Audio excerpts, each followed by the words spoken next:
G'day punters, welcome to the new series, Renovate, Rejuvenate and Renew. All about Landcruiser, 250,000 Ks down the track, time for some loving. Hope you enjoy the episodes following. Got a couple of mounts here. One is, the large one is the mount for the rear of the transfer case gearbox, and the two of the front ones are for the engine mounts. Today I'll be doing the large one. So let's get into it, eh? The first mount I'm going to replace is this one on the back of the transfer case right there. 4 mounting bolts up the transfer case and 2 underneath. See the long threads. I was hoping I might be able to get that out just by lifting up the transfer case and gearbox, but I don't think that's going to happen. This cross member is going to have to come off, which in turn means the side rails have to come off.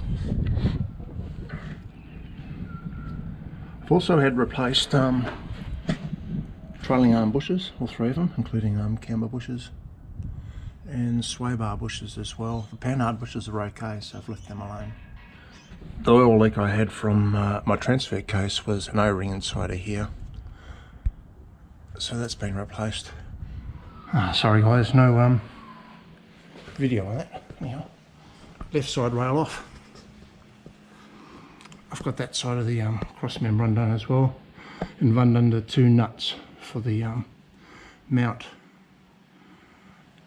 So the other side I've got to undo U-bolt, and I think I've got 2 bolts left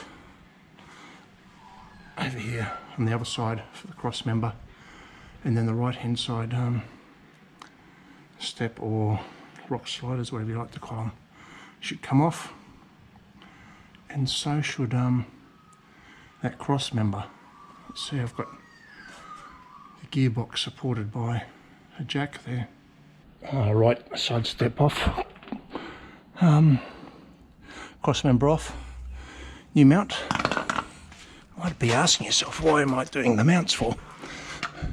250,000 Ks. I've done all the other bushes. Next week all the suspension bushes and stuff are going to be done. So the only bushes remaining really will be the cab mounts, like up here.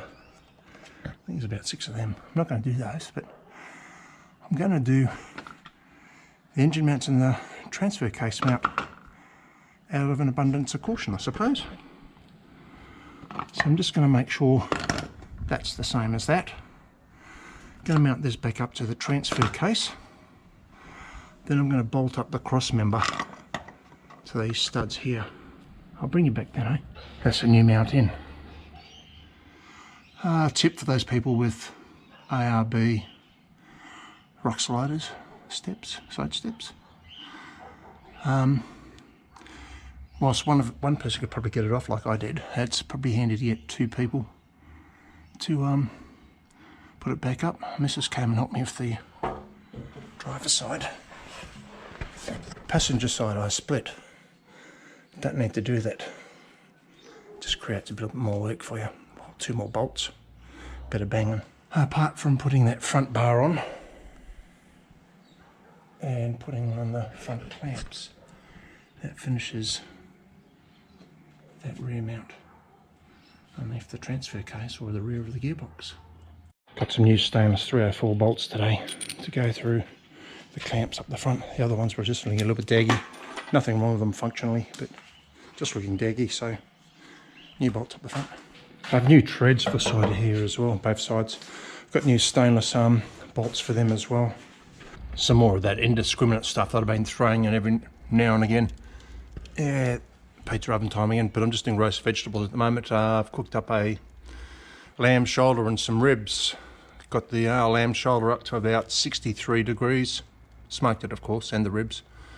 And I've just taken them inside, put in the electric oven, wrapped up the ribs in its baking tray, and the lamb shoulder, wrapped it up, and I'm going to try and take it up to about 91, 92 degrees in the oven, electric oven. Got the electric oven set at 140 degrees. When I put the lamb shoulder in the oven, it was about 64 degrees. At the moment it says it's 75, that's that gauge there. Target's 91 degrees, this is centigrade, and says the oven temperature is 127. gets up to 91 degrees, and I'm going to take it out of the heat. Ribs should be done by then too. Take them out of the heat, and just monitor him until he comes back down to about, I don't know, 70 or something like that.